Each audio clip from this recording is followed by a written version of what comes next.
Bismillahirrahmanirrahim. Assalamualaikum warahmatullahi wabarakatuh.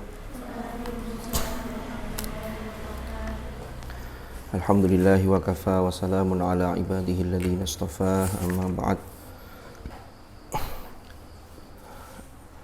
Mari kita mulai ngaji kita pada pagi hari ini dengan bacaan Ummul Quran. Mudah-mudahan majelis ilmu ini ditakdir menjadi majelis ilmu yang nafi'an, mubarakan fid dini wad dunya wal akhirah.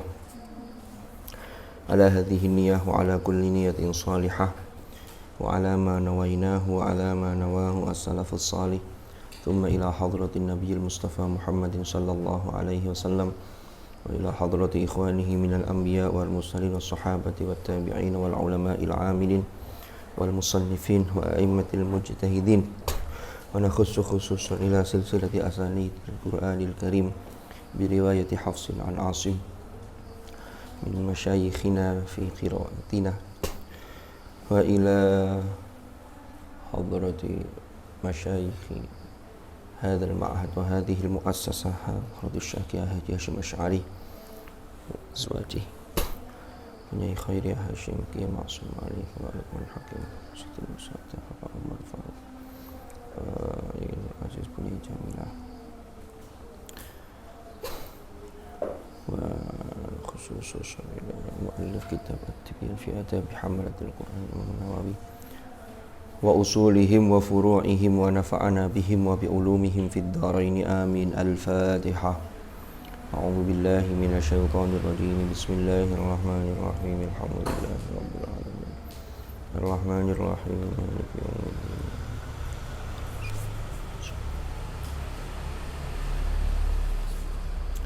Sampai mana? Faslun ya? Bukan? Belum? Sampai bundi?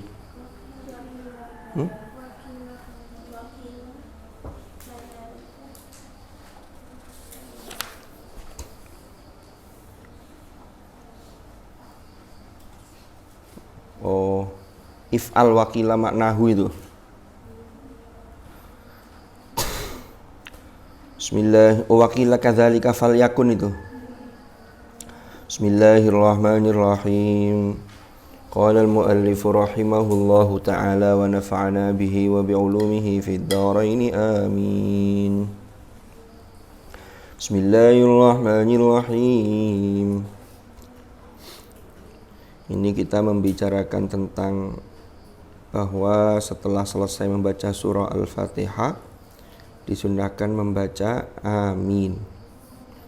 Nah, ini masih seputar makna dari amin itu.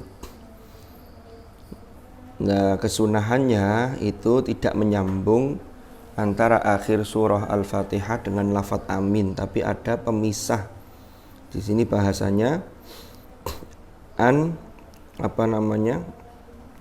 yafsila baina akhiril Fatihah wa baina amin bisaktatin latifatin, dengan saktah yang latifah, ada pemberhentian yang sebentar, ya secukupnya. Jadi waladhdallin amin, tidak disambung waladhdallina amin, bukan, tapi dipisah. Wa maknahu utawi maknanya amin, artinya amin, Allahumma ya Allah istajib, kabulkanlah, ijabahilah. Waqila, dan dikatakan, ada yang berpendapat amin itu maknanya apa? Kadzalika kaya mengkono falyakun, maka hendaklah Allah takdirkan, Allah jadikan. Maka hendaklah ada, maksudnya ada itu ya Allah yang mengijabahi, yang mengabulkan gitu loh. Waqila, dan maknanya if'al. Apa artinya if'al, Rek? If'al itu makna aslinya kerjakanlah. Tapi itu kalau dalam konteks itu kan bentuknya fi'lul amr, fi'il amar. Apa maknanya amar? Perintah. Perintah itu kalau dari atasan kepada bawahan. Kalau dari bawahan ke atasan, walaupun menggunakan fi'il amar, maka usuliyun, para ulama usul fikih, menyatakan bahwa itu bimakna ad-du'a, yaitu permohonan. Makanya harus bisa membedakan antara perintah dengan permohonan. Kata-katanya sama-sama fi'il amar gitu loh, tapi beda. Masuk kalau kita baca Rabbana atina, ya Allah berikanlah kepada kami fid dunya hasanah. Seorang hamba memerintahkan kepada Allah yang tidak pas, yaitu memohon.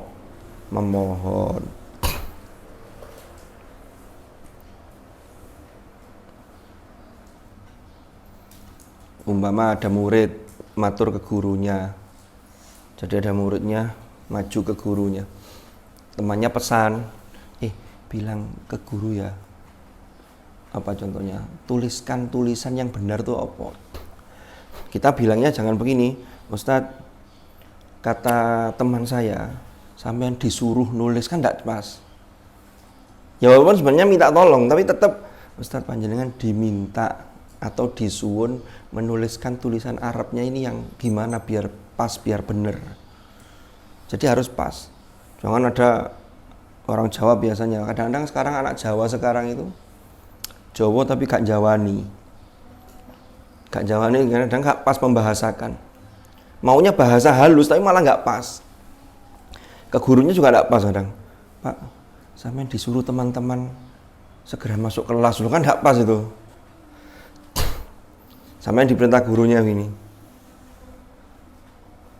ayo yang ini, sampai tengah-tengah makan, sebentar Ustadz, saya masih dahar, loh kan tidak pas itu. Dahar itu halus, tapi kalau untuk diri sendiri tidak pas. Kalau untuk orang lain yang lebih tinggi memang itu.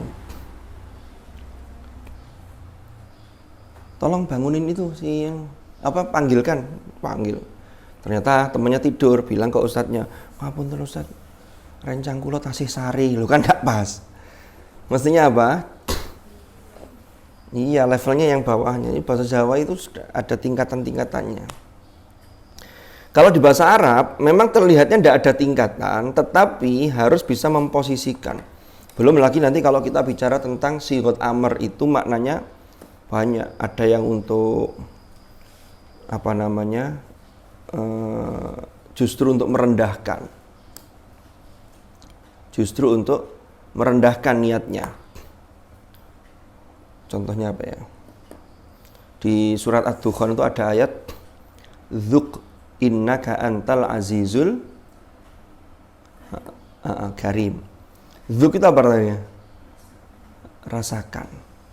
Lanjutannya innaka antal azizul karim. Sesungguhnya engkau adalah Al-Aziz, yang perkasa, yang mulia, yang karim, yang mulia. Itu sebenarnya konteksnya dzuk itu orang yang dulu di dunia itu dia sombong, kufur, sok-sokan. Nanti di akhir kena azab, rasakno, sampeyan kan wong sing mulia. Loh itu justru malah dzuknya itu merendahkan. Ada anak nawakal, naudzubillah ini contoh. Sudah diingatkan sama gurunya, sama pengurus, sama orang tua. Kamu balik-balik keluar tanpa izin kemana? Terus metu-metu kono. Itu kalau anak yang punya rasa yang bagus, itu digitukan itu suatu pukulan yang telak. Artinya begini, berarti saya ini sudah, yang ingatkan saya itu sudah tidak ngatasi, sudah berlepas diri. Itu kalau anak yang tidak punya rasa malah begini. Alhamdulillah selama ini perjuangan saya berhasil. Saya berkali-kali keluar tidak izin, sekarang sudah diizinkan suruh keluar, terserah saya. Ini namanya, paham ya? Nah amin ini, kalau ini posisinya dari bahwa seorang hamba memohon kepada Allah, maka amin itu maknanya istajib. Istajib itu ya Allah, mugi-mugi panjenengan ijabahi. Jadi harus diberi semoga, karena ini doa. Karena bawahan tidak bisa menekan atasan. Bahasanya Gus Baha itu kan begini, kalau kalian itu berdoa, minta kepada Allah, lalu diijabahi sesuai dengan permintaan kalian, Allah menunjukkan bahwa Allah itu adalah zat yang maha pemurah, maha penyayang, maha mengabulkan doa. Tapi kok sampean ini berdoa minta kok tidak dituruti. Allah tahu yang terbaik untuk kita dan Allah menunjukkan bahwa sebagai Tuhan Allah itu tidak bisa dipaksa. Lu masuk pangeran kudu nurut hambanya kan ya ndak, hamba yang nurut Tuhannya. Sehingga di sinilah seorang hamba itu tidak boleh suudzon. Makanya orang mukmin yang baik itu kalau doa tidak diijabah itu introspeksi, ini ada yang salah apanya.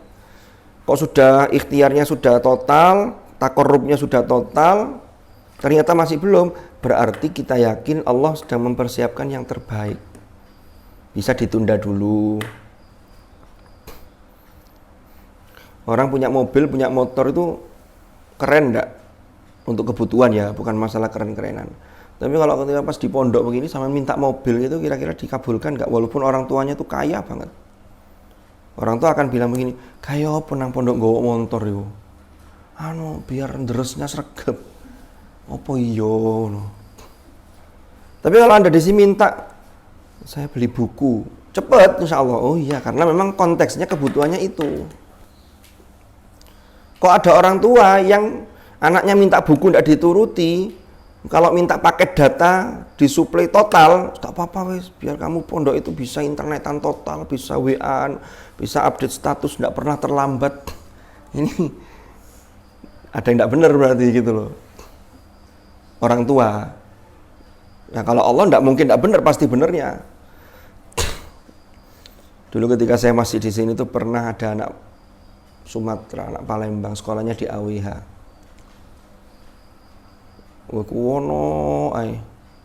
Terakhir tuh laptopnya akhirnya saya sita karena di dalam laptop itu banyak menyimpan video dan gambar-gambar yang tidak baik. Lalu dia bisa, dulu belum ada wifi-nya. Kalau kemarin ada wifi di pondok itu kan karena untuk kebutuhan daring itu. Dulu kan enggak. Ternyata dia ini kirimannya saja itu di luar makan dan lain-lain itu 1 juta untuk beli paket data lah, untuk ini memang difasilitasi sama orang tuanya, dibawain HP-nya kena razia, tidak dikembalikan, masih beli lagi karena dititipin di orang jual-jualan di sini nih. Nah, dibawa ke sekolah, balik lagi dibawa lagi. Loh, itu orang tuanya tahu memfasilitasi. Wah, ini tidak benar ini. Kadang ada orang tua yang model begitu, maunya melimpahkan kasih sayang tapi salah sasaran. Sehingga akhirnya anaknya ini tumbuh bukan menjadi seorang santri yang memiliki karakter, tapi justru malah sebaliknya. Ini yang berbahaya. Dulu guru saya itu pernah cerita, kenapa di pondok itu kita harus menjauhi hal-hal begitu. Itu belajar dari kisahnya Nabi Ismail itu loh, Rek. Rabbana inni askantu min dzurriyyati, itu kata Nabi Ibrahim. Ya Allah Tuhan kami, inni askantu, sesungguhnya aku ini menempatkan min dzurriyyati, sebagian keturunanku itu biwadin ghairi dzi zar'in, di sebuah tempat yang tidak ada tanaman, kering. Sama ditaruh di pondok, tidak ada fasilitas nonton TV kecuali malam Jumat, begitu. Tidak ada fasilitas HP kecuali pas garing. Lungune kadang-kadang sampe nake nambahi barang. Mampir-mampir itu loh, mampir nang lapaknya Facebook, mampir ke lapaknya IG. Alah wong ngene tok ae. Lho, pelanggaran tuh mesti dimulai dari halah ngene tok. Sama kayak orang Yahudi dulu. Banyak melanggar, endingnya ternyata mereka merasa bahwa wa qalu lan tamassanan naru illa ayyaman ma'dudat. Alah ngene tok ae, paling kok mlebu neraka ya dilu illa ayyaman ma'dudat. Paling mek pirang dino sih. Alah ngene tok ae, kok paling dihukum suruh baca Yasin. Lho ngono ya. Iku kremehno. Alah wong ngene tok ae, paling kok dihukumnya suruh ngepel ya saya pel, suruh roan saya roan. Berarti itu ndak ada rasa apa istilahnya, tanggung jawabnya ndak muncul. Jadi ingat ya, dosa besar itu pasti dimulai dosa kecil. Pelanggaran besar seringkali juga dimulai pelanggaran kecil. Meremehkan memang terus begitu. Wes ini gara-gara if'al kok tutuk dawa menceritani. Enggak apa-apa ya. Saya kalau tidak cerita itu sungkan sama tehnya ini loh. Teh wis siap kok gak cerita. Bismillahirrahmanirrahim. Waqila maknahu, waqila dan dikatakan maknahu utawi maknanya amin. Jadi apa maknahu? La yaqdiru ala hadza, tidak kuasa ala hadza ing atase ini, ing atase hal ini. Tidak ada yang mampu untuk mengijabahi hal ini yang kami mohonkan ya Allah, sopo ahadun seorang pun siwaka kecuali panjenengan. Jadi hanya panjenengan yang bisa mengijabah, karena segala sesuatu itu secara hakiki ya Allah yang mengabulkan.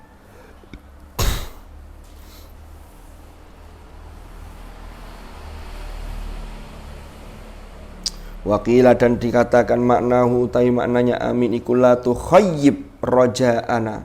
La tukhayyib, jangan engkau halangi, jangan engkau persulit, jangan engkau khayyaba yukhayyibu, jangan engkau halangi ya Allah raja'ana ing harapan kami, ing doa kami. Doa itu kan harapan.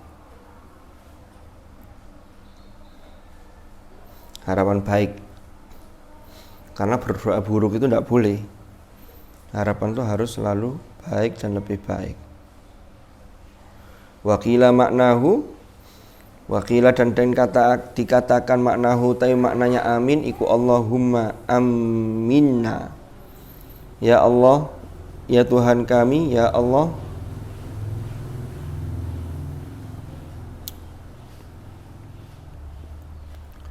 aminna bi khairin.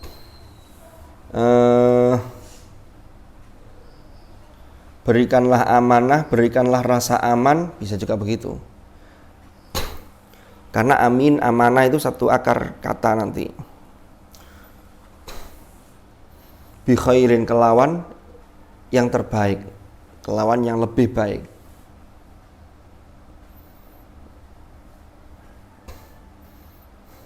Orang itu diberi amanah dan menunaikan amanah itu karena yang memberi amanah itu yakin bahwa dia bisa menunaikan. Kalau sudah dipercaya disia-siakan, namanya khianat. Tidak menunaikan amanah. Makanya ayat Al-Qur'annya antu addul amanati ila ahliha. Jadi agar menunaikan amanah itu ditunaikan kepada yang berhak menerima amanah itu. Hidup kita itu tidak mungkin tidak ada amanah. Sampean sebagai santri ini ada amanah dari orang tua untuk belajar. Wes gak usah mikir kiriman karena memang belum waktunya. Artinya belum mikir kiriman itu begini loh. Saya ini pengen kerja sekarang. Ojo sih sampean ini sudah masih waktunya mendapatkan asupan dari orang tua. Kecuali kalau memang ada yang diuji. Umpama orang tuanya kemudian karena ada satu dan lain hal tidak bisa ngirimi atau kirimannya terbatas, itu bagian dari ujian. Tapi sampai ini mendapatkan amanah, belajar di kelas, lalu dapat PR, dapat tugas dari gurunya, lalu setoran, besok hafalan sekian, itu juga amanah. Ya, yang harus kita jalankan, harus kita tunaikan. Jadi santri sudah agak lama, 3 tahun, 4 tahun dipasrai jadi pengurus, itu juga amanah. Tidak ada orang yang bebas sebebas-bebasnya tidak punya amanah sama sekali, tidak ada. Sampai menghafal Al-Quran 1 juz, 2 juz, apalagi 30 juz, itu amanah. Jangan sampai salah menempatkan ayat la ikraha fiddin. Apa artinya la ikraha fiddin itu? La ikraha, ora ana paksaan iku maujud fiddini ing dalam agama. Lalu sampean dikasih PR, dikasih target sama setoran Gus Faiz umpama. Sehari itu nambahnya hanya 2 ayat. Lu kok 2 ayat, teman-temannya 1 halaman minimal. La ikraha fiddin Gus, jangan maksa. Harus dibedakan konteksnya. Jadi la ikraha fiddin itu kita ini mendakwahkan agama Islam, tapi bukan dengan cara durung-durung wis maksa, tapi tawarkan secara damai. Kalau mereka melawan, kita mempertahankan diri. Gak gelem ya wes, kita sudah mengajak. Tapi ketika sudah masuk, maka konsekuensinya walaupun itu bertahap proses, maka kita ini menjadi orang mukallaf. Mukallaf itu apa, Rek? Mendapatkan beban taklif. Beban taklif itu apa? Yaitu ada perintah, ada larangan yang kalau itu dilanggar, maka tanggung jawabnya masing-masing pribadi nanti di hadapan Allah. Tidak bisa kita mengatakan la ikraha fiddin, lapo saya kok dipaksa harus sholat, harus jamaah. Dulu ketika sampean belum jadi santri di sini, maka Anda tidak wajib mengikuti kegiatan di sini. Ketika sudah daftar, tanda tangan, iya kan? Maka asalnya yang belum wajib maka menjadi wajib. Suami menikah dapat seorang istri perempuan. Dulu tidak wajib menafkahi. Begitu sudah ikrar, sudah akad, ijab kabul, maka konsekuensinya beda. Yang laki-laki harus sudah menafkahi istrinya. Kalau enggak, dosa. Lo kan begitu. Jadi harus dibedakan. Guru ngasih PR kok kamu sampean ngenyang. Kenapa enggak kerjakan PR? La ikraha fiddin, Ustaz. Jangan memaksa. Loh ya beda. Iya kalau sampean enggak sekolah di sini, dikasih tugas sama guru di sini. Lah, emang saya apa kaitannya? Lo kan enggak ada kaitannya. Ada pertanyaan sampai sini? Lanjut. Bismillahirrahmanirrahim. Waqila dan dikatakan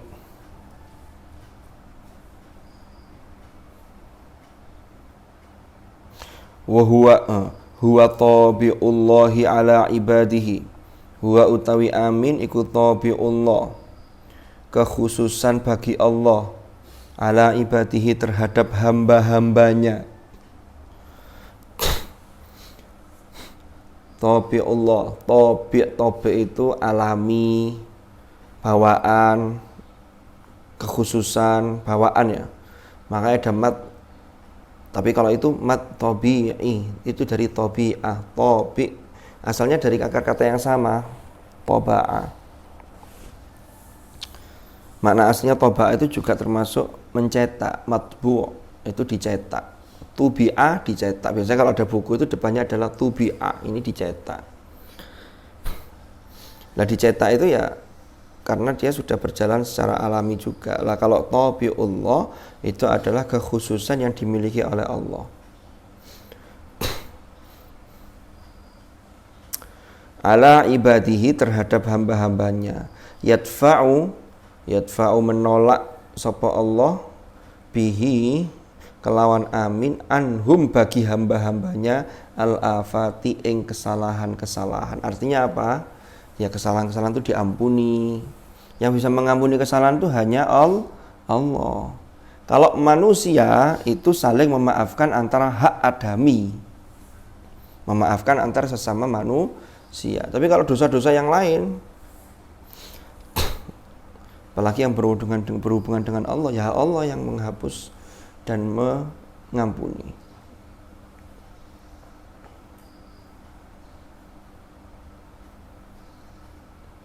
Kalau kita ini maksiat, tidak ada hubungannya sama orang, maka dosanya kepada Allah.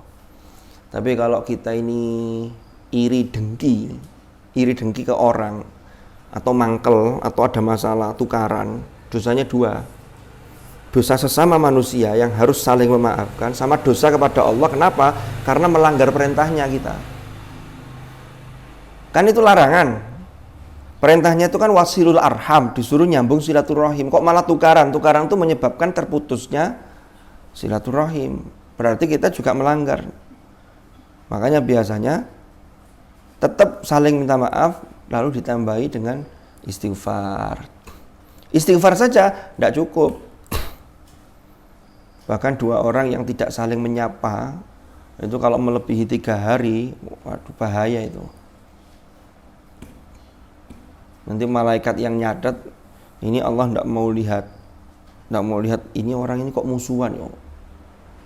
Kan ada orang itu yang kalau mangkel itu janggetnya itu lama, mangkelnya itu lama. Ada di sini tidak ada tapi ya. Ana masalah titik ngono ketemu iku gak nyopo-nyopo temenan. Wong ini tok Tuhan. Wis gak seneng lah. Ya ngono tapi ya aja ngono. Gitu loh rek. Kalau kita jengkel sama orang tuh ya sekedarnya sewajarnya saja. Mencintai orang juga begitu. Sewajarnya saja. Wah, kalau kadung seneng dipuji-puji sundul langit sehingga semua aibnya itu tertutupi. Kalau sudah gak seneng, waduh setiap kebaikannya itu selalu tertutup oleh keburukannya. Sopo sih ngomong arek iku? Gak percaya blas aku. Aku curiga. Ojo-ojo arek iki lho ngono bareng ono ngono iku. Karena itu gara-gara kebencian.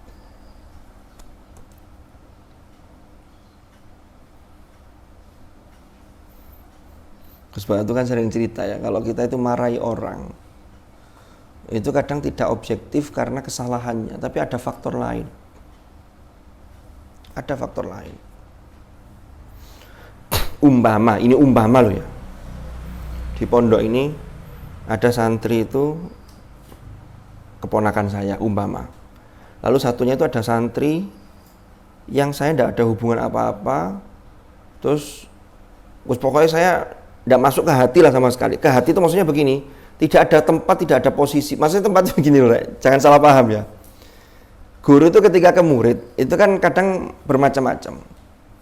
Ya memang semuanya sama, guru tidak boleh beda-bedakan. Apalagi membandingkan di hadapan murid yang lain itu tidak boleh. Kamu ini gimana sih? Kok tidak bisa seperti ini? Jadi orang tua kan juga tidak boleh begitu itu. Soal yang abstrak saja terkait dengan soal akademik yang lain-lain itu saja kalau di hadapannya itu tidak baik. Apalagi naudzubillah soal fisik ini tidak boleh, sama sekali tidak boleh. Ono mbake ono adike itu ngomong ini. "Hama ini kan anake sapa? Saya anaknya ini." Loh, berarti adike iki nggih. Lah kok kayuan mbake kok gak podo lho, ngene barang kan gak enak itu.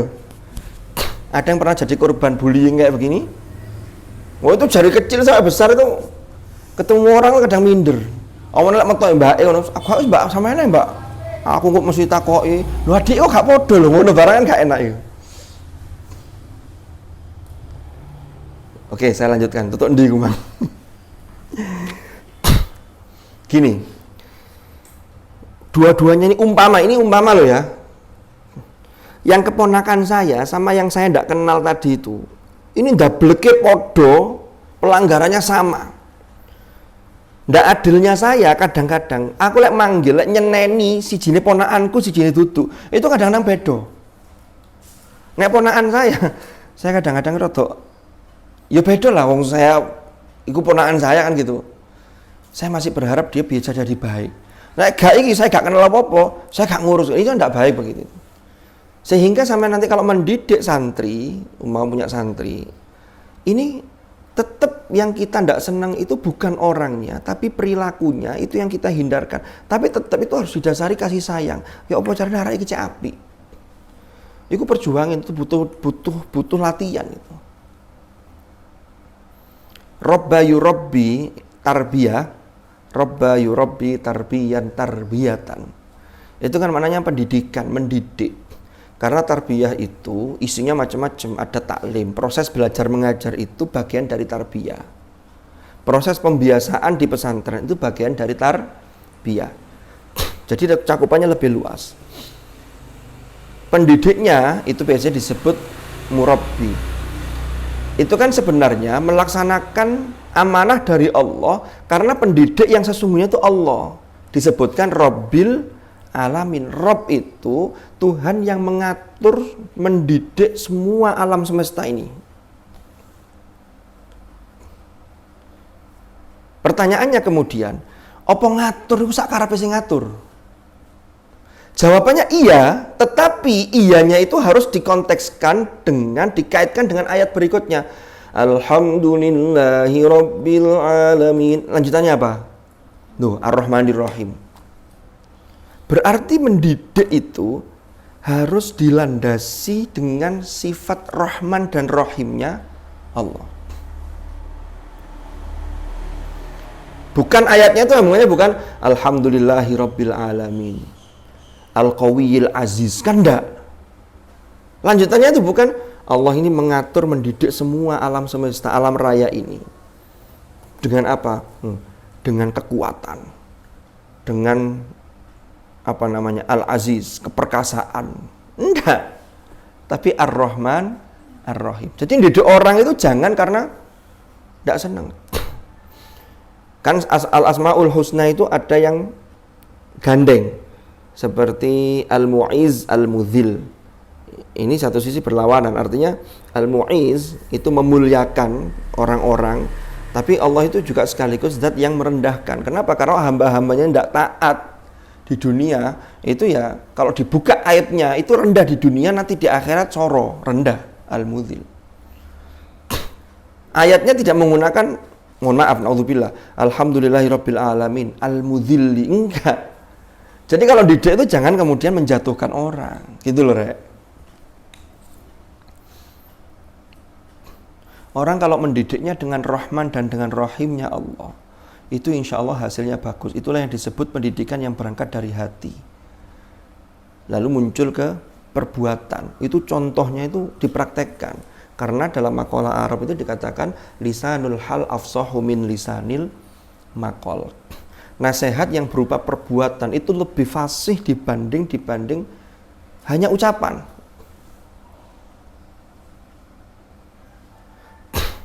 Sampeyan kalau punya guru atau punya kakak tingkat sing sregep, sing perbuatane apik, iku enggak usah ngomong, sampeyan ndelok arek iku kadang sudah termotivasi, ya Allah, saya kok pengen sregep kayak gini. Itu bisa.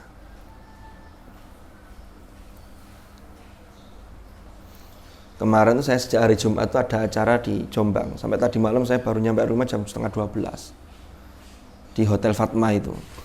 Ada acara Multaqo IAMQ, pertemuan Ikatan Alumni Madrasatul Quran. Itu yang hadir dari mana-mana.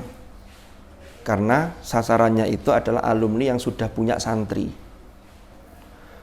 Ada dari Sumatera, yang kesini tuh harus menempuh perjalanan darat sekian lama. Ada yang dari Sulawesi naik pesawat ya. Dan banyak yang hadir termasuk yang pernah juara-juara internasional. Ada Kiai Syam Amir Yunus dari Makassar, itu yang pernah juara internasional tahun 95 di Makkah dan berkesempatan masuk ke dalam Ka'bah. Itu masih usia 20 tahun waktu itu beliau. Ada yang dari Makassar juga, Ustadz Azhar Yunus, mungkin kalian masih pernah dengar itu. Boyongnya baru karena kuliahnya di Unhas kan. Saya waktu di sini, beliau masih kuliah di sini. Sekarang sudah pulang. Belum lagi guru-guru yang lain. Itu melihat beliau itu, delok tok itu, seakan mengingatkan kita, ya Allah, piye carane dadi koyo ngene. Jadi jadi watawasau bil haq watawasau bis sabr itu terkadang itu tidak terucapkan secara lisan, tetapi terucapkan secara zahir dari tindak tanduk beliau-beliau itu. Itu bisa. Kalau sama sudah jadi pendidik yang seperti ini, itu top, luar biasa sudah. Orang itu kalau mendidik dengan hati, itu hasilnya beda. Sama kayak begini. Ada yang bisa gambar, gambarnya bagus ada. Atau kaligrafinya bagus, di sini ada ya. Saya tuh tanya, nggak minta tolong, kok sampean kuatir, oh jauh-jauh dikongkon, gak ngaku, enggak. Bukan. Sekarang begini. Seorang kaligrafer khatot atau seorang pelukis yang hebat, itu kalau ketika melukis, ketika menggambar, hatinya itu pas tenang, pas dipenuhi dengan kasih sayang, itu hasilnya bagus. Bisa dirasakan. Beda dengan pelukis atau kaligrafer yang ketika nulis itu, umpama hatinya itu pas marah, pas tidak senang, pas benci, itu kadang asal-asalan sudah. Asal jadi. Hasilnya beda. Nah kalian kan di sini kan sedang digodok. Karena tidak mungkin kalau kemudian nanti ilmu ini tidak disampaikan.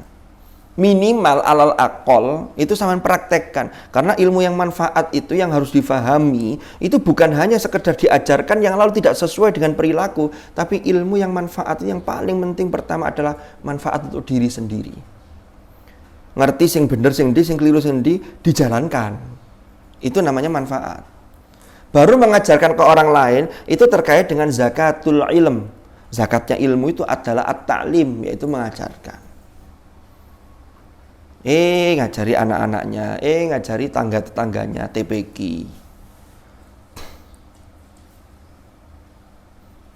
Jadi beliau-beliau yang hadir kemarin itu walaupun punya santri banyak itu, tapi tetap nelateni anak kecil-kecil itu ya di TPQ, ada yang di TPQ.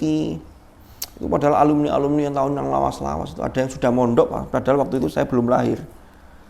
Jadi dari generasi santri pertama, kan MK itu usianya 50 tahun sekarang, 50 tahun. Kalau berdirinya secara kelembagaan ya lebih dulu sini. Tapi kalau MK Putri ini kan baru tahun 85-an. Ketika Ibunya Jamilah minta guru kepada Kiai Yusuf Mashhar, lalu dikirimlah almarhum al-maghfurlah Ustadz Hariri itu. Ya mulai itu ada tahfidnya. Tapi kalau lembaganya kan sudah lama, 1921 kalau Masehinya. Tapi makanya dulu itu saya ketika di sini itu pengen anak sebelah itu punya distingsi yang berbeda dari lembaga lain. Saya selalu menyampaikan saya sampai di tahfidz ini usahakan ya selesai di sini. Nanti di luar tinggal tabarukan, tinggal diperbaiki lagi. Karena dulu salah satu kritikan saya kan gini, iki arah-arah iki distingsinya apa? Ngandalkan sekolah, suruh baca kitab, yang ngono iku masih kalah sama Lirboyo, Ploso, Sidogiri. Nggak berani kan kita ditandingkan. Suruh ngaji Quran, ya masih begitu, kan begitu. Suruh debat bahasa Inggris, bahasa Arab, ya masih kalah sama Gontor kan. Dulu saya menawarkan beberapa menu, tapi kemudian tidak jalan kan, apalagi terus saya pindah. Dulu saya tuh memimpikan tuh ada menu-menu gitu ya. Jadi ada menu yang takhusus kitab, ada menu yang takhusus untuk tahfidz. Sehingga kegiatannya tidak secara umum, tapi yang tahfidz itu spesifiknya apa? Ya sudah itu digelontor di situ. Nah itu jadi, karena orang itu harus fokus di satu, yang lain itu biasanya suplemen. Sampai kalau fokus tahfidz, ya itu sampai tekuni. Yang lain itu pokoknya yang mendukung ke tahfidz sama ke ilmu lakukan. Kalau yang belum, nanti dulu. Karena kalau yang satu sudah dapat, ayatnya kan fa'idha farogta fansok. Lah saiki kadang enggak. Sekali jalan, ngambil menu A, B, C, D, E. Gak entek, sisanya wakeh. Setengah-setengah. Sering begitu. Kayak sampean ngambil prasmanan itu loh, kalau ada acara mantenan. Pernah ke acara prasmanan ya? Ya pernah lah, pernah loh, masuk prasmanan gak tahu. Gak tahu yang gak prasmanan dewe. Joko menu wake, itu kadang-kadang ada sisa-sisa gak entek. Satu dulu selesai habis, kok pinggir gini cik luwe yo. Ngambil lagi sana dikit. Dan nyari ilmu itu juga kayak begitu. Tetapkan prioritas. Sampai kalau tidak punya prioritas, umpama ngapalno asa ngapalno, mulai sanawiyah kelas 1 pun 6 tahun gak mari. Karena ada target gitu loh.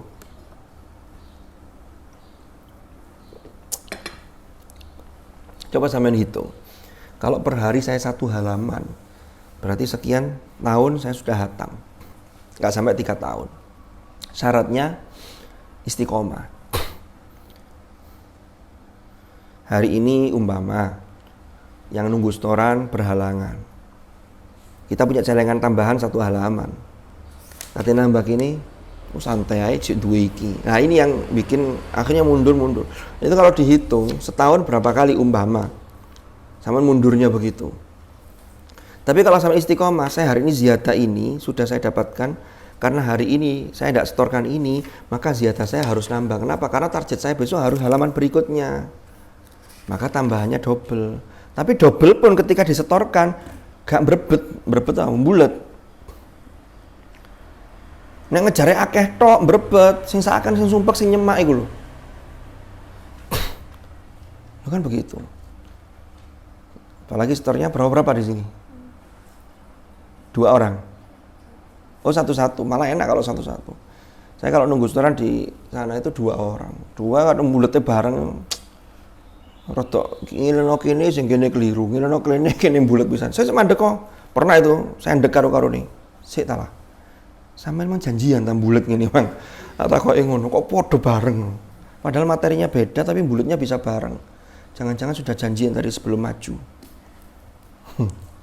Akhirnya gak jadi bulet, jadinya guyu. Karena guyu ndak pakai bulet. Sing gak ada yang bulet kan ngaji nih. Lah guyune gak ada yang bulet, guyune lancar. Wah, guyu lancar.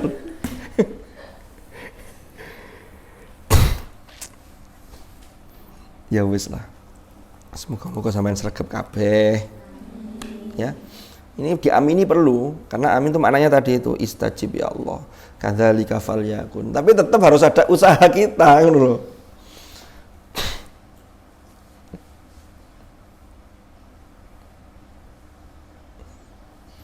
Gitu rek.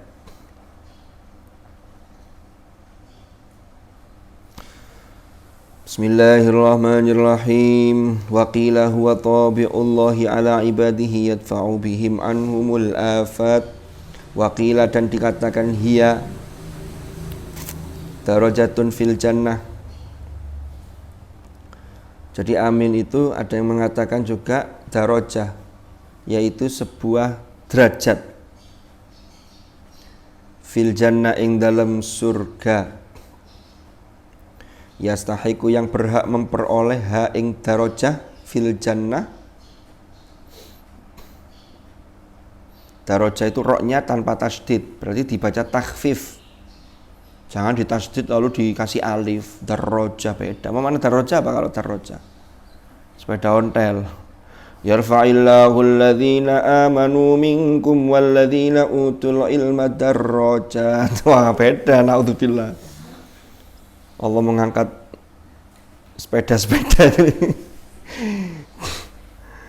bagi sepeda orang-orang beriman dan orang-orang yang memiliki ilmu. Beda.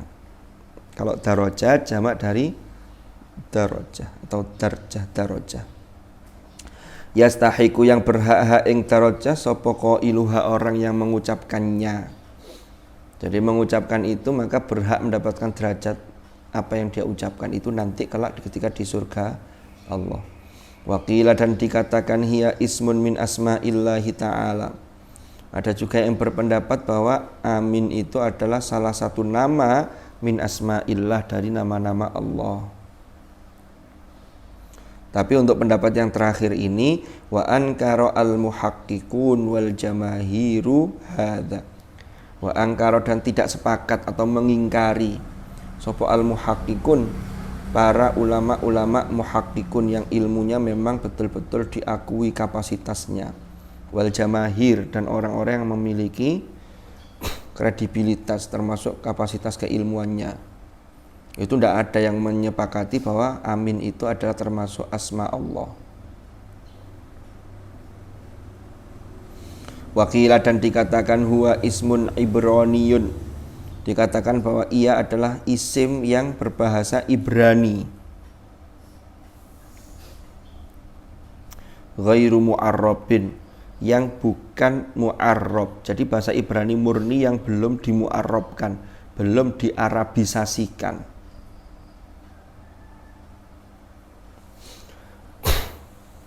Sampeyan tahu mu'arrab ya? Mu'arrab itu bahasa aslinya non-Arab kemudian diserap oleh bahasa Arab. Sehingga ada yang berpendapat ini aslinya bahasa apa? Itu ulama berbeda pendapat apakah di Al-Quran itu ada bahasa ajam non-Arab atau tidak. Kalau sampean baca ayat seperti zanjabila, salsabila. Ini salsabila di sini ya. Terus ada qawarir. Terus banyak juga yang lain itu. itu ternyata setelah diteliti, diselidiki, itu bukan asli bahasa Arab. Karena bahasa Arab itu ada banyak serapan juga. Sama kayak begini.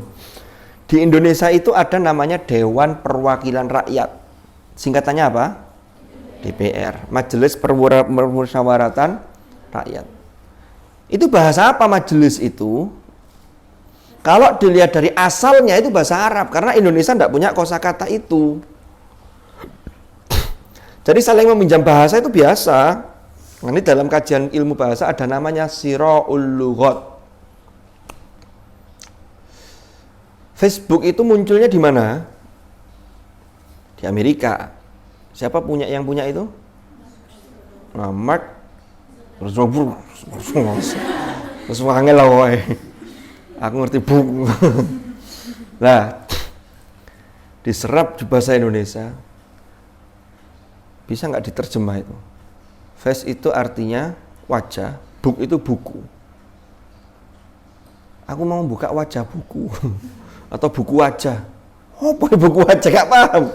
Ya udah diserap itu Facebook. Instagram disingkat jadi IG. IG story lah dan lain-lain lah. Gadget. Kalau kemudian bahasa Indonesia menetapkan ada bahasa Indonesia gawai, yang dulu saya pernah cerita itu. Kan bahasa Indonesia gadget itu kan gawai. Apa orang disebut gawai? Ini golekno penggawaian. Orang sesibuk apapun nyekel HP, duwe penggawaian. Sibuk ngaji, kena HP, penggawaiannya nyekel HP, akhirnya bales si WA, update status, ngaji ini lali. Makanya kalau sedang ngaji itu anggaplah itulah gawai penggawaian yang paling utama, yang paling mulia. HP ini dono, ini kalau di rumah loh ya. Makanya sampai di pondok apa gak boleh bawa gawai. Kalau nggak bawa gawai itu gawai tok itu, kakek penggawaian. Suruh jamaah sebentar kak, ini masih ini. Suruh belajar, iya kak, umpama lo ya. Manggilnya apa di sini? Bukan kak, hah? Kak ya? Berarti yang sudah senior-senior kakak tua semua ini ya. Jadi sampean iya kakak tua, panjenengan lebih tua lagi kakaknya. Jadi kalau kakak tua lebih tua lagi. Kenapa? Karena giginya tinggal 2 begitu. Nah, saya lanjutkan. Ada yang pernah tahu nama Effendi? Effendi ya? Effendi itu bahasa Arab. Mohon maaf kalau ada orang tua yang namanya Effendi ya. Ini hanya faktor kebetulan dan ini fiktif belaka. Ini ketepaan. Enggak, saya ingin mencontohkan. Effendi itu bahasa Arab, tapi diserap dari bahasa, saya lupa bahasa apa, diserap. Itu maknanya, dari bahasa Turki apa mana ya? Maknanya itu bangsawan.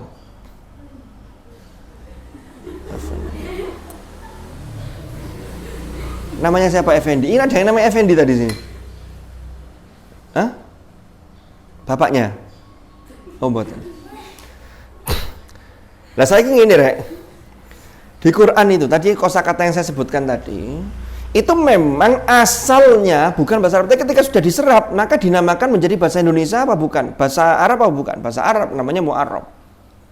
Majelis Permusyawaratan Rakyat. Majelis itu asalnya bahasa Arab, tapi ketika sudah masuk ke Indonesia, orang yang tidak pernah belajar bahasa Arab, taunya majelis itu ya bahasa Indonesia. Padahal Majelis Permusyawaratan Rakyat itu dari bahasa Arab. Kullukum ra'in wa kullukum mas'ulun an ra'iyati ra'yah. Jadi setiap kalian adalah bertanggung jawab. Nanti akan dimintai pertanggungjawaban mas'ul an ra'iyati terhadap yang dia pimpin, yang dia bina. Jadi rakyat itu bahasa Arab. Orang yang tidak tahu bahasa Arab, rakyat, ya rakyat itu ya ini, dikira ini sudah bahasa Indonesia. Sehingga begini nanti kalau di Al-Quran itu, kalau yang tidak setuju ada bahasa selain Arab, karena Quran itu adalah lisanan Arabiyya. Inna anzalnahu Qur'anan Arabiyya. Apakah benar? Benar. Kenapa? Karena sudah diserap oleh bahasa Arab, maka dia menjadi bagian dari bahasa Arab. Itu namanya al-mu'arrab. Tinggal nanti penyerapannya, kalau menyerapnya itu disesuaikan kaidah-kaidah yang ada dalam bahasa Arab, namanya mu'arrab.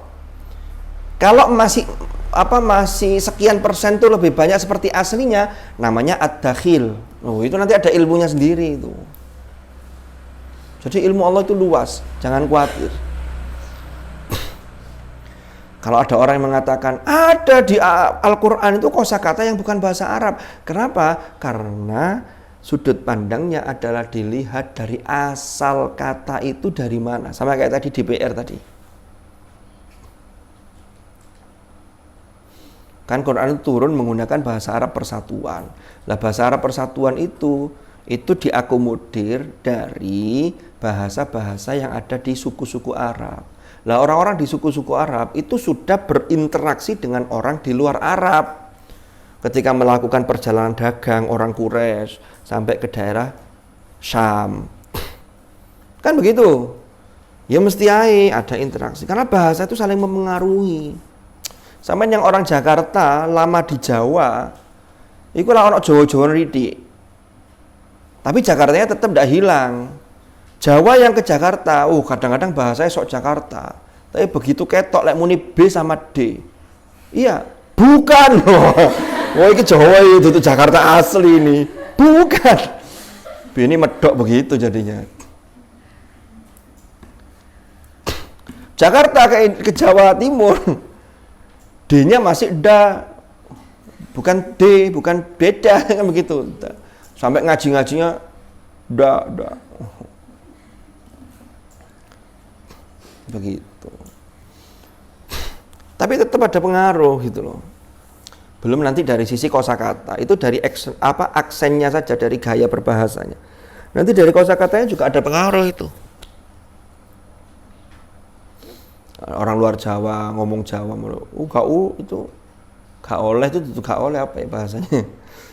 Kan masih terpengaruh dari logat bahasanya masing-masing. Inji kumang itu namanya. Ada yang bilang amin itu bahasa dari bahasa Ibrani. Bahasa Ibrani dengan bahasa Arab itu satu keluarga. Jadi bahasa itu juga ada keluarganya, Rek. Bahasa Indonesia ini keluarganya rumpunnya bahasa Melayu. Kalau nama keluarganya saya lupa, lupa saya namanya. Itu ada bahasa, nanti tinggal kenapa kok bahasanya dikelompokkan, itu nanti sudut pandangnya ada dua. Pertama dilihat dari aspek historis, ini keluar bahasa ini munculnya kapan, lalu berangkat dari mana, itu historis, dilacak secara nasabnya, nasab bahasa itu. Yang kedua, dilihat dari ciri fisiknya. Bahasa Indonesia dengan bahasa Melayu ada kemiripan, ini dan seterusnya. Kadang dari kosakatanya, walaupun banyak berbeda juga. Sama kayak sampean ini, dilihat keluarga itu biasanya ada dua hal yang dibidik. Pertama, dilihat dari runtutan sejarah, iki anak sopo, itu kalau bisa dilacak. Tapi kadang ada orang yang kemudian sudah lama tidak ketemu keluarganya. Akhirnya pelacakan secara historis kan sulit. Maka pelacakan secara genetika. Kalau orang dulu dilihat dari ada miripnya enggak, mirip. Kalau sekarang sudah ada deteksi tes gen, DNA ya, bukan antigen, beda. Kalau gen DNA, kalau antigen berarti lawannya ini antigen. Tes DNA, ada kesamaan gen. Kalau masih bisa dilacak, masih jelas, tidak mungkin ketukar gitu ya. Karena dulu lahirnya di bidan, yang lahir ya barengannya cuma satu, tidak ada barengan, bukan di rumah sakit. Kan tidak ketukar itu. Lalu kok kemudian beda? Umpama tadi contohnya Mbak Adi Imam umpama loh ya. Kalau dari fisik agak berbeda, fisnya beda, tapi nanti pasti ada yang sisi-sisi yang mirip. Bu Ali Sito, Bu Idi Betok siji. Jadi itu siji tok sing malik ini liyane gak malik.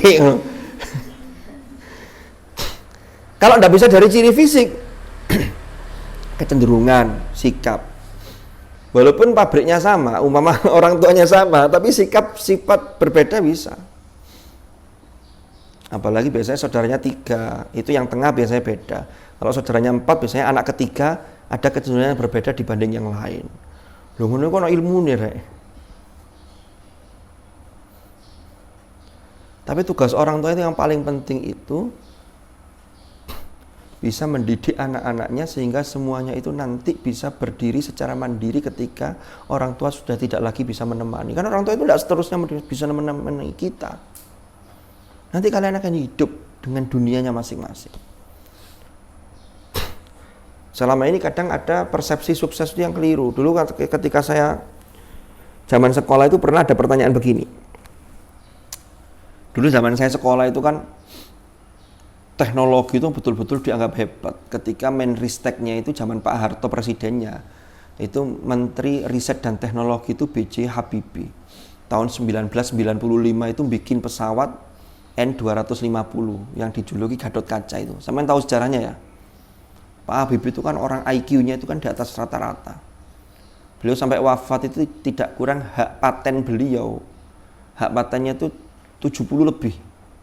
Hak paten itu hak atas kekayaan intelektual hasil karya beliau yang didaftarkan secara paten. Kalau orang menggunakan produk dari hak paten ini itu harus izin dan ada konsekuensinya. Termasuk beliau itu ahli di bidang perkereta apian, pesawat, jadi ukuran sekian, cerdasnya luar biasa. Kalau sampean lihat film Habibie Ainun kan begitu. Habibie kan begitu, Habibie Ainun kan. Dulu kan, waduh itu, tapi perjuangannya luar biasa. Beliau sampai sudah doktor ketika usia 27 atau 28, belum 30 tahun, sudah doktor di Jerman. Akhirnya oleh Pak Harto ditarik suruh pulang untuk membangun riset dan teknologi di Indonesia. Bahkan sampai ada guyonan, Pak Habibie itu bisa membuat pesawat, saking hebatnya ini, guyonan tapi ini, yang bisa menuju luar angkasa. Akhirnya dibanggakan sama Pak Harto, ada Pak Habibie di depan orang-orang Madura. Indonesia itu sudah hebat teknologinya. Ada pesawat yang bisa keluar angkasa. Orang Madura protes, loh, kalau keluar angkasa saja belum hebat itu Pak. Coba bikin pesawat yang bisa ke matahari. Wah, hadirin ketawa semua. Dijawab secara ilmiah. Secara ilmiah, manusia itu tidak mungkin bisa mencapai matahari karena belum sampai sana sudah terbakar. Karena panasnya sekian, kan begitu. Itu 6.000 derajat sekian. Orang Madura ngotot. Pak, gimana sampean ini? Lah terus gimana? Caranya dong, gimana? Kita berangkatnya jangan siang, berangkat malam aja. Jika kalau berangkat malam terus gak panas gitu. Padahal untuk kono ya matahari kan pancet. Urusan siang malam itu kan ya terkait dengan rotasi bumi ini gitu loh. Kita posisi bumi di belahan sebelah mana? Ya Allah. Ya itu guyonannya begitu. Nah, saya lanjutkan. Sehingga dulu ada 4 pertanyaan begini. Pak Habibie itu namanya Baharudin Yusuf Habibie. Dipanggil Rudi dulu. Ada Rudi Gus Rudi. Nah, ini panggilannya Rudi. Terus ada dulu zaman saya kecil itu ada pebulu tangkis hebat. Indonesia itu kan bulu tangkisnya kan juaranya internasional. Habib Jamal itu pernah cerita Indonesia itu yang hebat itu 2. Pertama bulu tangkis, yang kedua itu ulama-ulamanya. Terutama ulama di masa lalu itu kalibernya internasional. Syekh Ihsan Jampes, Mbah Hasyim Asy'ari, guru-gurunya Mbah Hasyim, Syekh Nawawi Banten. Itu kitabnya dirujuk internasional termasuk Al-Azhar. Ya, dulu ada pemain bulu tangkis itu hebat, namanya Rudi Hartono. Rudi. Terus zaman saya sekolah dulu, ada chef, juru masak itu yang di TV sampai ada acaranya. Kalau sekarang ada Chef Juna, ada acara Master Chef itu ya, ada yang perempuan barang. Itu kan baru muncul belakangan ini. Dulu itu tidak banyak. Walaupun koki-koki di hotel sudah banyak, tapi yang moncer itu tidak banyak. Ada namanya Rudi Khairuddin. Itu Chef Rudi itu. Sampai ada acaranya tersendiri. Ada satu lagi Rudi itu, saya lupa Rudi siapa. Pertanyaannya sederhana. Dari keempat Rudi ini, yang paling sukses yang mana? Rata-rata jawabnya Pak Habibie, Rudi Habibie. Karena memang teknologinya mantap lah. Ternyata jawabannya apa? Semuanya sukses di bidangnya masing-masing gitu loh. Mosok uang dipaksa kayak Habibie kabeh. Lah kok sing masak sapa? Teknologi oke, tapi masakannya gak enak semangat. Bendino sego putih, tok kan gak iso masak. Iso mek adang tok, iku kakean banyu kadang-kadang. Sampai kayak laut. Jadi nasi. Karena lagi kakean banyu kurang banyu. Sehingga kalau kurang banyu, tas matang segone wis digoreng bendino sego goreng. So, kalau nasinya keperon kan enaknya digoreng. Terus yang olahraga kok sopo? Tapi gini rek catatannya. Sampeyan jadi apapun boleh, ahli di bidang apapun boleh. Tapi kita ini merujuk karena kita ini umat Islam, maka pondasi yang paling penting adalah yang terkait pertanggungjawaban kita yang fardu ain, nanti yang kita tanggungjawabkan kepada Allah. Sampeyan boleh ahli IT, boleh ahli hukum, boleh ahli ekonomi, tapi ojo lali. Salate apik, ngajine apik, lho itu yang penting. Paham ya? Jangan sampai kayak orang dulu itu banyak dokter, ahli ekonomi banyak. Tapi sejak kecil tidak pernah dikenalkan sama orang tuanya itu terhadap Al-Qur'an. Kelas 1 SD, les bahasa Inggris. Kelas 2 SD, les fisika.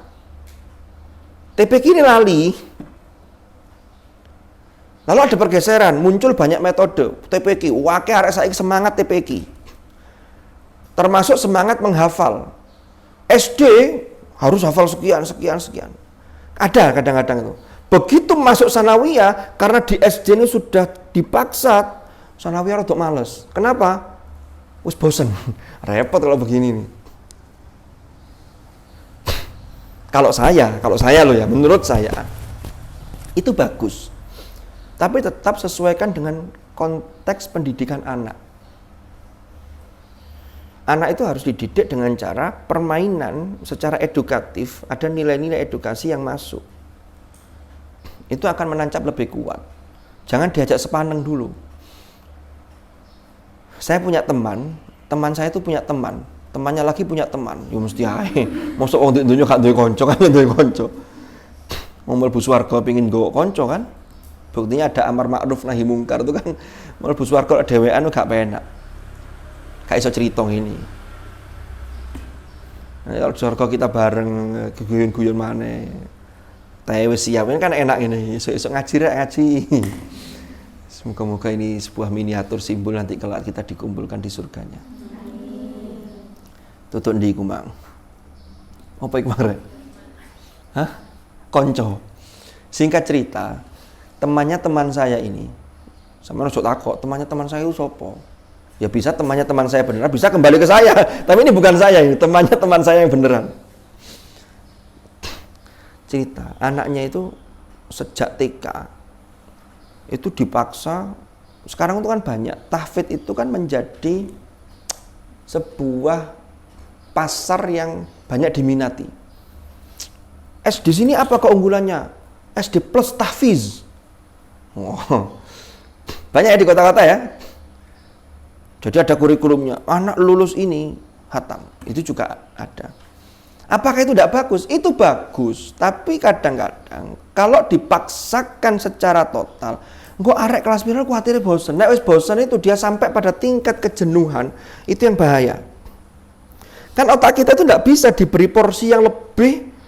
Artinya lebih itu begini, dipaksa, sampean begini, saya pengen ngaji asragep saya, sehari saya 10 juz, langsung digenjot 10 juz. Mungkin sekali bisa, tapi berikutnya tidak bisa. Harus bertahap, harus proses.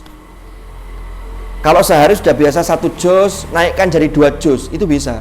Sehari biasa 2 juz, naikkan. Sehari biasa 5 juz, istiqomahkan, kalau bisa naikkan lagi. Itu bisa. Tapi tidak langsung, biasanya tidak bertahan lama. Saya bisa kok Ustaz sehari 10 juz. Bertahan berapa tahun? Umpama. Karena prosesnya tidak tadi itu. Makanya imam-imam seperti Imamuna Asy-Syafi'i yang setiap hari khatam, itu juga tidak langsung kayaknya itu. Proses. Sampai bisa jadi seperti itu. Sampai kalau Ramadan bisa sehari khatam 2 kali. Siang 1 kali, malam 1 kali. Utsman ibnu Affan, sholat witir 1 rakaat khataman, itu juga tidak langsung. Ada proses.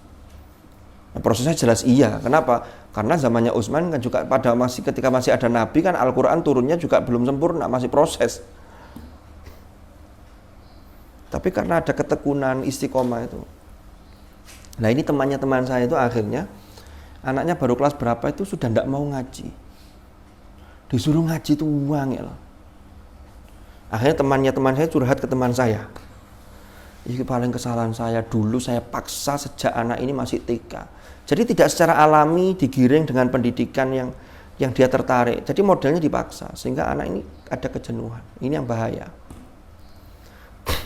Karena kadang-kadang kalau orang tua maksa begitu, itu kadang yang mohon maaf itu menjadi bahan. Ya siapa sih yang tidak bangga kalau anaknya umpama masih kecil, masih ini sudah hafiz 30 juz. Oh, orang tua itu bisa cerita, anak saya sekarang sudah 15 juz. Jalannya sudah beda, karena ini bahaya ini. Lah mazhabnya itu macam-macam, artinya mazhab macam-macam dia monggo, sama nanti pilih yang mana. Tapi yang saya maksud ini penekanannya, pertama, pondasinya dikuatkan bagi anak-anak. Tapi jangan meninggalkan dunia bermain mereka. Pondasi itu maksud saya apa? Tetap diputarkan. Sekarang kan banyak di YouTube itu murotal, tapi gambarnya, videonya menarik, animasinya. Itu dibiasakan, tapi tetap dari sisi bacaannya dibenarkan. Jangan sampai ada anak apal bisa, tapi ketika membaca dia belum bisa. Padahal baca itu kan juga penting. Dikenalkan huruf hijaiyahnya. Ini prosesnya begitu. Ada teman saya satunya juga begitu. Teman saya satunya ini putra kiai. Istrinya itu punya hafalan tapi beberapa juz.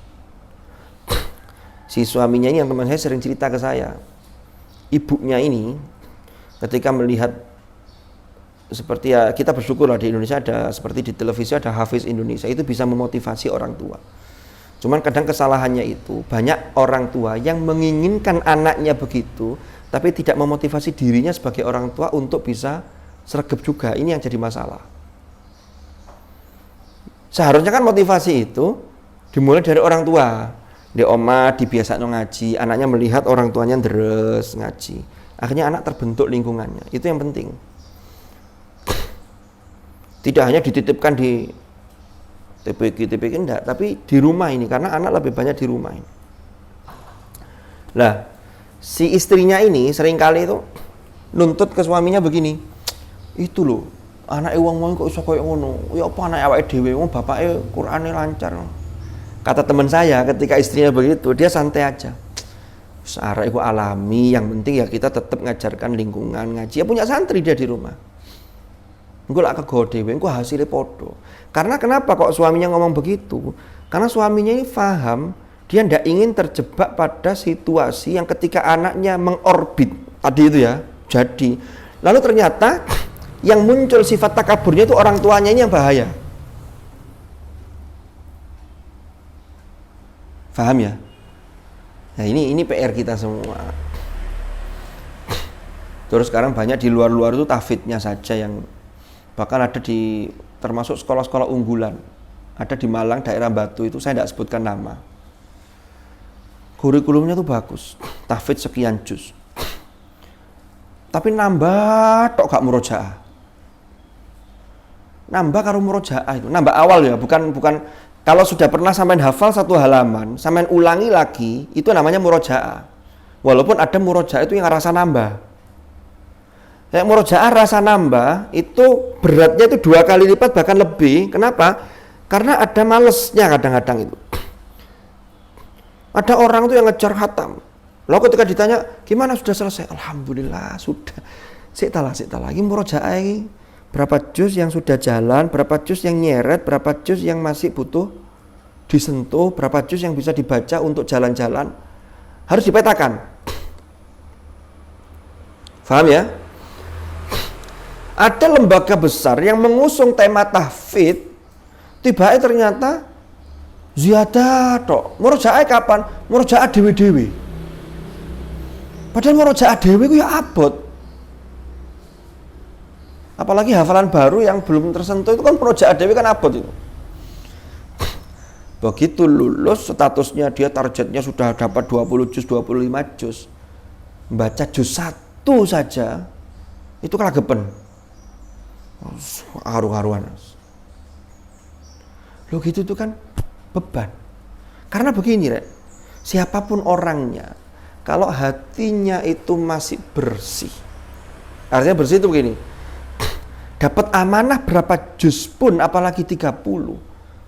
Itu kalau kita ini sedang merenung sendiri, sedang diskusi dengan diri kita sendiri, itu terasa bahwa itu suatu beban amanah yang luar biasa. Tapi jangan dianggap sebagai siksaan. Anggaplah sebagai anugerah. Ya Allah, matur nuwun panjenengan menitipkan hafalan, cuman saya belum bisa amanah. Mulai detik ini saya harus bisa, ya Allah. Tolong bantu saya, ya Allah. La haula wala quwata illa billah. Kemarin di pekan yang lalu di HTQ UIN Malang itu ada pelatihan mengundang seorang penghafal Quran, alumni UIN sendiri, fakultasnya dulu jurusannya psikologi, dia kemudian menekuni hipnoterapi, hipnosis, dikaitkan dengan penghafal Al-Quran. Termasuk salah satu materinya itu dia cerita, otak kita itu tidak mungkin menerima sesuatu yang negatif, maka selalu berpikirlah positif, itulah husnudzon. Waktu yang dianugerahkan Allah kepada kita sama 24 jam. Lah orang negatif pikirannya itu begini. Ya Allah, kula ngapal Quran wandel sak menten iki lho, Quran dihafalaken iki lho. Quran gawa. Waktunya 24 jam. Mboten nutut kula lek deres niku. Belum saya tugas, belum saya PR-nya, belum tugas-tugas yang lain. Belum ini. Gak iso, lho durung gak iso. Ya, tetapi kalau Anda membayangkan begini, ya Allah, Imamuna Asy-Syafi'i niku lahir tahun 150 Hijriah. Sejak engkau menciptakan alam semesta ini, bumi itu muternya tetap 24 jam rotasinya. Karena ada bergeser sedikit saya tabrakan itu galaksi. La syamsu yambaghi laha an tudrikal qamar walal lailu sabiqun nahar. Kalau sing balapan itu sudah pas di orbitnya masing-masing. Iya kan? Tapi Imam Syafi'i ini saged kula nyuwun ya Allah dianugerahi istiqomah. Mugi-mugi waktu kula barokah sehingga waktu yang 24 jam ini bisa dimanage dengan baik untuk menggali, mencari bekal untuk menghadap ke panjenengan nanti ya Allah di akhirat. Itu ini optimis namanya. Bukti kalau otak kita tidak menerima yang negatif begini. Ini kan cengkir. Tolong jangan pikirkan gelas. Apa yang ada dalam pikiran sampean? Mikir gelas enggak? Jangannya hilang kan yang negatifnya, sudah dipikir gelas sih. Jangan baca tulisan ini, tambah diwoco. Jangan menengok ke kiri, sampai malah lagi wo. Loh iya. Terus mana? Orang itu kalau di stigma negatif itu gak seneng. Secara fitrah itu menolak, naluri itu menolak. Ada anak di sini males, dijak jamaah males, dijak lemarinya itu acak-acakan, tidak tertata dengan baik. Diomongi koncone ini, ya Allah, awakmu iku arek wedok. Kok yo cek males sih. Lemarimu kayak ngono, kopros, kumuh. Kata dadi apa? Diomongin ngono, faktanya ngono, gak trimo. Mangkel aku diomongin ngono. Iya, padahal fakta itu. Loh iya apa iya? Gak sregep. Di pondok gak sregep. Orang tuanya di masyarakatnya gak tahu. Orang tua cerita ke tetangga, ono sampean pas pulang liburan tuh, alhamdulillah anak saya itu di pondok itu rajin. Sama sini pinggirnya itu sampean gak menyangkal, enggak saya enggak rajin, enggak. Malah gini. Padahal gak rajin plus. Ya Allah. Loh iya, maka sugestilah hal-hal yang positif. Itu kalau bahasa hadis qudsi itu ana inda dzanni abdi bi. Saya itu tergantung persangkaan hambaku terhadapku kata Allah. Maka kalau ngafal Quran, ojo pesimis di sini. Otak saya ini pas-pasan ya Allah. Ngapalnya ku uang ya. Yai Tain sering cerita, ngapalnya Quran. Itu modal utamanya bukan kecerdasan, tapi ketekunan, karena itu keterampilan. Tapi nek cerdas itu fadhol, itu keutamaan yang bisa menunjang, mempercepat Anda. Sampai nek asalnya otaknya biasa-biasa, ngapalo Quran, seriuslah terhadap Quran, nanti Allah limpahkan kecerdasan. Nambah sekian persen. Gak percaya, cobaan. Karena Anda percaya itu enggak percaya, enggak percaya itu harus nyoba. Sampai tak cerita nih, mangga ini enak rek. Sampai ndelok tok aku. Enake mangga opo do enggak ya ambek pencit centak pangan wingi 2 dina yang lalu. Boleh jadi beda, rasakno dhewe. Ini soal rasa. Paham ya? Nah. Sampai titik kabeh. Wa qala Abu Bakrin Al-Warraq huwa quwwatun lid-du'a. Amin itu adalah quwwatun lid-du'a. Satu kekuatan untuk untuk doa, memohon pada Allah, mendownload rahmat Allah. Wastinzalun lirrahmah lah ini. Wastinzal dan memohon atau permohonan lirrahmah, untuk meminta rahmat Allah. Itu amin. Wakila dan dikatakan maknanya amin adalah ghairu dzalika, selain hal tersebut.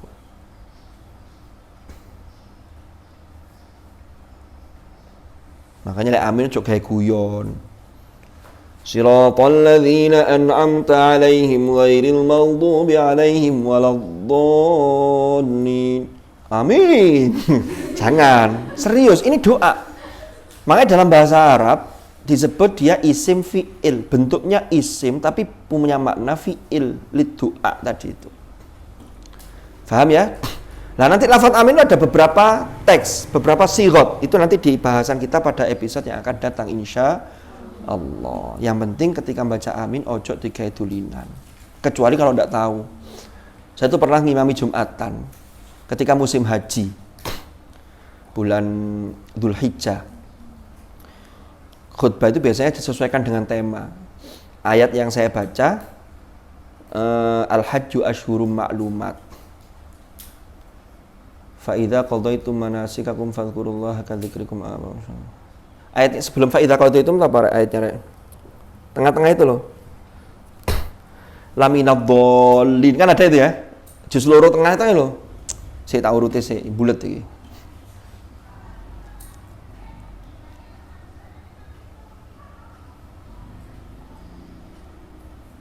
Apa lah? Laisa alaikum junahun an tabtaghu fadlan mir rabbikum fa idza min arafatin fadhkurullaha indal masy'aril haram wadhkuruhu kama hadakum wa in kuntum min qablihi laminadhdallin. Ngono kono sing gak ero. Ono sing libur iku amin, amine pindho tadi. Padahal kan konteksnya beda ini. Tidak semua dolin itu mesti diamini. Kalau ini kan walad dolin, ini beda ini konteksnya. Wa in kuntum min qablihi laminadhdallin. Kok dadak ono sing amin. Aku akhirnya malah pecah konsentrasi. Yo opo amin mana ini muri. Iya. Tapi habis itu langsung Allahu Akbar. Kan saya bagi dua itu ayatnya, separuh-separuh. Wallahu a'lam bishawab. Mudah-mudahan manfaat, mudah-mudahan barokah. Al-Fatihah.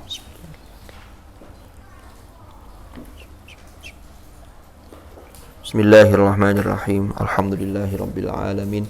Allahumma shalli wa sallim ala sayyidina Muhammad. Allahumma ma'al Qur'an.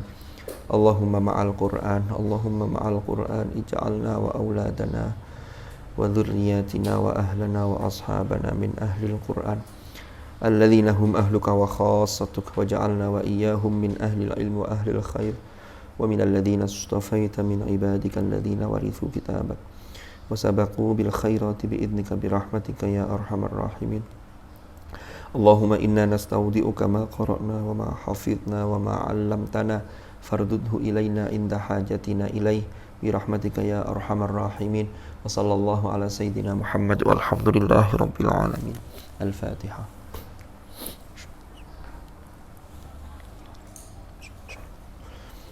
اللهم ارحمنا بالقرآن لنا إماما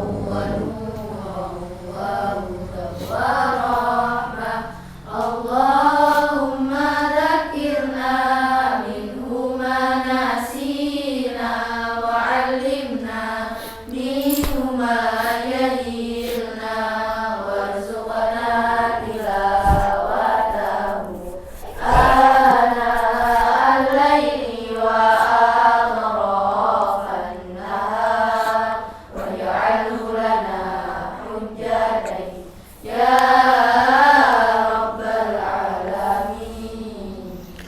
سبحانك اللهم وبحمدك أشهد أن لا إله إلا أنت أستغفرك وأتوب إليك وصلى الله على سيدنا محمد والحمد لله رب العالمين.